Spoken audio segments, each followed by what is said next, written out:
বেআইনি নির্মাণে কড়া হাইকোর্ট। কলকাতায় আসছে বেআইনি নির্মাণ ভাঙার নির্দেশ। বেআইনি নির্মাণগুলির বাসিন্দাদের উচ্ছেদের নির্দেশ কলকাতা হাইকোর্টের। আরো একবার আপনাদেরকে জানাবো, কলকাতা শহরের আসছে বেআইনি নির্মাণ ভেঙে ফেলার নির্দেশ কলকাতা হাইকোর্টের। বেআইনি নির্মাণগুলির বাসিন্দাদের তাদেরও উচ্ছেদের নির্দেশ। প্রতিনিধি অর্ণব এই মুহূর্তে আমাদের সঙ্গে রয়েছেন। অর্ণব, আজ কলকাতা হাইকোর্টের পর্যবেক্ষণ কি ছিল এই বেআইনি নির্মাণ নিয়ে? দেখো, প্রধান বিচারপতি টি.এস. সেবাকানাম এবং বিচারপতি হিরণময় ভট্টাচার্য ডিভিশন বেঞ্চ কলকাতা পুরসভা তাদের বক্তব্য জানার পর এবং এই বেআইনি নির্মাণ সম্পর্কিত মামলাতে ইতিমধ্যেই একটি টাস্ক ফোর্সের রিপোর্টও আদালতের সামনে আসে।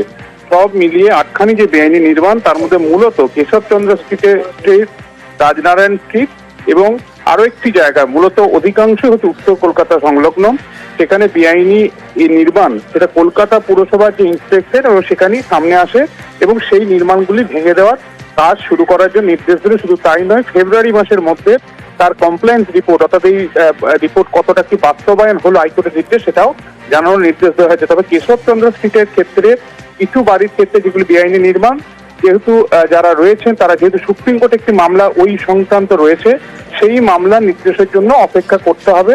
সেক্ষেত্রে সুপ্রিম কোর্ট যদি সবুজ সংকেত দিয়ে দেয়, সেগুলি হচ্ছে কোনো অসুবিধা নেই, এমনটা কলকাতা হাইকোর্টে জানিয়ে দিয়েছে। কিন্তু এই বেআইনি নির্মাণকে কোনোভাবেই রেয়াত করা নয়, পরিষ্কারভাবে ভাঙার নির্দেশ। তার জন্য প্রাথমিকভাবে জল এবং বিদ্যুতের লাইন বন্ধ করা, পরবর্তী সময়তে যারা উচ্ছেদ করা এবং এই কাজ পুলিশ পুরসভা একযোগে করবে, এই নির্দেশও কলকাতা হাইকোর্ট দিয়েছে। বেশ,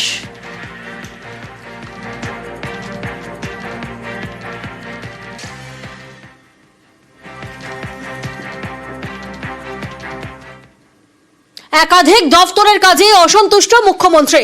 প্রশাসনিক বৈঠকে ধমক দিলেন একাধিক মন্ত্রীকে।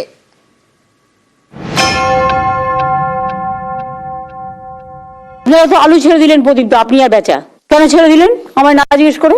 এখানে মানুষ বেশি দামে কিনবে আর আপনারা ছেড়ে দেবেন ইচ্ছে মতো? না ম্যাডাম, আমরা ছাড়িনি, ওটা অন্যায় করেছিল, তার জন্য আবার ইম্পোজ করা হয়েছে। ডাক্তার সাহায্য হয়, কখনো কখনো এটাও হয় আমি চোখ বুজে থাকি, পুলিশও চোখ বুজে ছিল, আমি খবর পাই আপনারা পান না। পাঞ্জাবের আলুর দিকে ইন্টারেস্ট কেন? পাঞ্জাবের আলু নেবো যখন আমার প্রয়োজন, আগে আমার বাংলার চাষিরা যে আলুটা রেখেছে সেটাকে আমি সদ্ব্যবহার করব। আর এখন থেকে অনেকে বলবে এক্ষুনি কোল্ড স্টোরেজ খালি করে দিন, নতুন আলু উঠবে। নতুন আলু উঠতে উঠতে ফেব্রুয়ারি মাস হয়ে যায়। আমি জানি মেদিনীপুরের কিছু লোক গর্বে তার এই চক্রটার সাথে যুক্ত আছেন, যাদের সাথে পুলিশের একাংশও যুক্ত আছে। ক্রিকেটে যেরকম মানে টিকিট নিয়ে বেটিং চলে, আলু তো ঠিক এরকম একটা সিস্টেম আছে। এরা মনোপলি রেট ঠিক করে, কালকের আলুর রেট কি হবে আজকে সন্ধ্যাবেলা বসে ঠিক করে নেয়। এই ওই চক্র ভাঙবে, ওই চক্র সিএস সাহেব এবং ডিজি সাহেবকে আমরা দিয়েছি, দেখে নাও। এটা করলে আর কলকাতায় কোনোদিন রেটে চালাবে, চক্রটাকে ভাঙতে হবে আর কি। সেটাই তো বলছি, চক্র চালাবে না সরকার চালাবে? Minister, you are education minister, but please remember, if there is a new policy decision, please consult us. পরশুদিন রাতে চিফ সেক্রেটারির কাছে প্লেস করেছি, আপনি কনসেন্ট দিলে তবে নোটিফিকেশন হবে। কাগজ আগে বেরোলে কি করে? প্রেস কনফারেন্স করে পাবলিক তো জেনে গেল আগে, হবে না এর বেশি।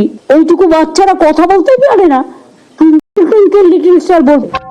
ট্রান্সপোর্ট ডিপার্টমেন্ট সাইলেন্ট ডিপার্টমেন্ট হয়ে গেছে। কখনো কি সার্ভে করে দেখেছেন কোথায় কোথায় বেশি লোক দাঁড়িয়ে থাকে অফিস ছুটির পর? যেখানে বাসের ফ্রিকোয়েন্সি বাড়াতে পারে, বাসের ফ্রিকোয়েন্সি বাড়লে তারা যাতায়াত করতে পারে। আমার চোখেতে প্রায় পড়ে। মিনিস্টার নিজে কখনো ভিজিট করেছেন সারপ্রাইজ কলকাতার জায়গাগুলো নিয়ে? ট্রান্সপোর্ট সেক্রেটারি, তুমি ট্রান্সপোর্ট নিউজ 18 বাংলা। প্রশাসনিক বৈঠকে কড়া মুখ্যমন্ত্রী, বিভিন্ন দফতরের কাজ নিয়ে দিলেন ধমক। যে বাড়ি নিচ্ছে সেই বাড়িগুলো যাতে পঞ্চায়েতকে আমি বলছি ঠিক মতো হয়, ডিএমদের বলছি, বিডিও, সেই ভুলটা কিন্তু যে জেলা বা বিডিও বা আইসি এই সার্ভেতে ছিল বা ডিপার্টমেন্ট, তাদের বিরুদ্ধে অ্যাকশন হবে, এটা মাথায় রাখবেন। অলরেডি বসে গেছে, নতুন করে যেন আরো কোনো এনক্রোচমেন্ট না হয়। এটা কিন্তু নতুন করে কোনো এনক্রোচমেন্ট হলে আমি সেই এলাকার এসপি কে এবং আইসি কে আমি সঙ্গে সঙ্গে অ্যাকশন নেব এবং বিডিওরাও বাদ যাবে না।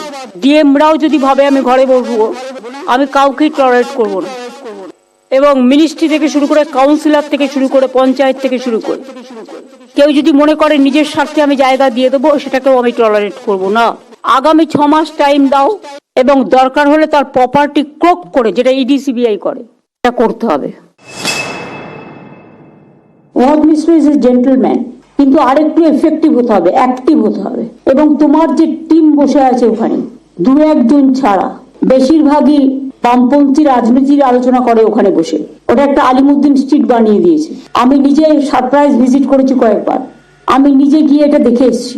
ফাইলের পর ফাইল, এত উঁচু ফাইল, কোন ডিপার্টমেন্টে, কোন ডেভেলপমেন্ট বোর্ডে, কোন সোসাইটিতে কত টাকা নন ইউটিলাইজেশন পড়ে আছে গভর্নমেন্টের, এবং কত টাকা ফিক্সড ডিপোজিট পড়ে আছে, এবং ডেভেলপমেন্ট বোর্ড হোক বা কমিটি হোক বা ট্রাস্টি হোক বা সোসাইটি হোক, তাদের কাছে এখন কত টাকা আছে, তার ডিটেলসটা আমার কাছে পাঠাতে হবে উইদিন 15 ডেজ।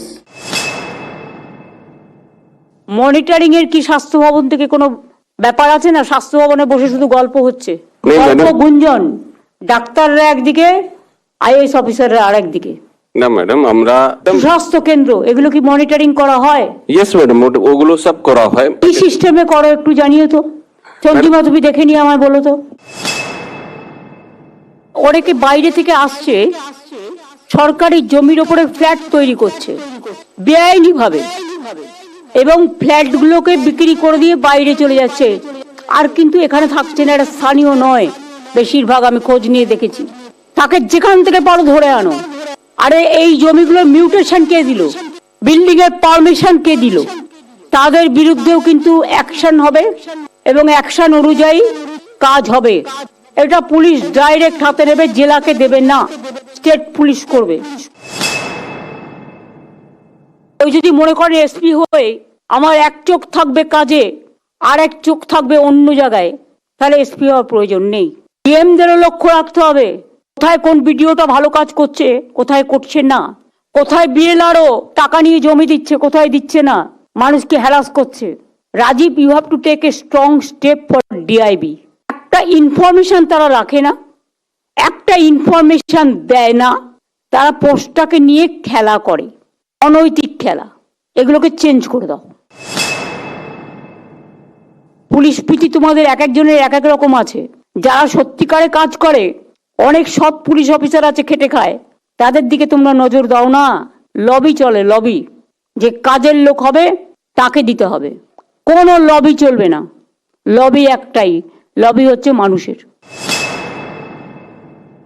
অনেক কোঅপারেটিভ ব্যাংকে আনঅ্যাকাউন্টেড মানি আছে, অর্থাৎ ফেক অ্যাকাউন্ট।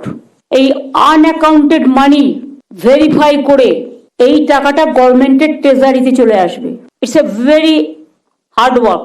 আমি 2 মাস টাইম দিলাম, জানুয়ারি আর ফেব্রুয়ারি, এর মধ্যে কাজটা কমপ্লিট করতে হবে।